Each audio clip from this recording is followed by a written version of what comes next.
भाई मैंने जय जगन्नाथ ये वीडियोटी टिके ध्यान देखंतु। अस्सलाम वालेकुम वरहमतुल्लाह।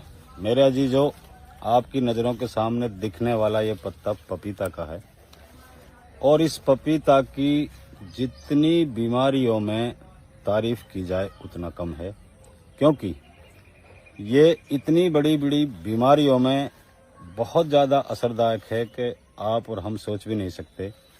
फॉर एग्जाम्पल, किसी को कुछ टाइम बुखार आने से प्लेटलेट डाउन हो गई, जिसकी वजह से इंसान की बॉडी में काफ़ी हद तक वीकनेस आता है और इंसान चलते फिरते नहीं बल्कि बेड पर लेटने का शिकार हो जाता है।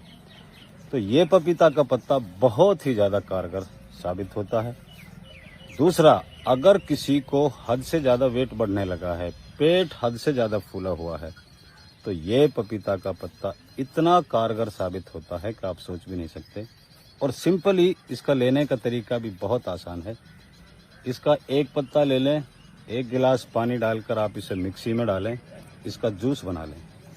जूस बनाकर जिनका पेट हद से ज़्यादा निकला हुआ है, बिल्कुल बॉडी के हद से ज़्यादा पेट बाहर है, चलना फिरना पेट की वजह से दुश्वार और मुश्किल है, लगातार 15 दिन पिला दो, आपका पेट पूरे तरीके से अंदर जाना शुरू हो जाएगा।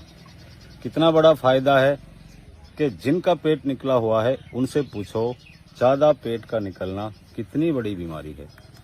तो इसके ज़रिए से पेट को बहुत आसानी से और तेज़ी से आप अंदर कर सकते हो।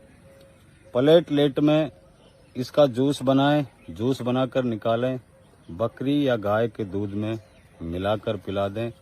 सिर्फ 3 टाइम पिला दो, आपका प्लेटलेट सिस्टम पूरे तरीके से भरपूर कंट्रोल हो जाएगा।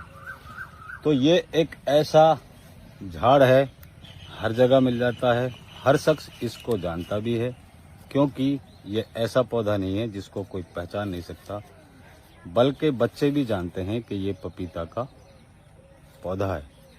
तो इस पौधे के और इसके अलावा क्या क्या फ़ायदे हैं।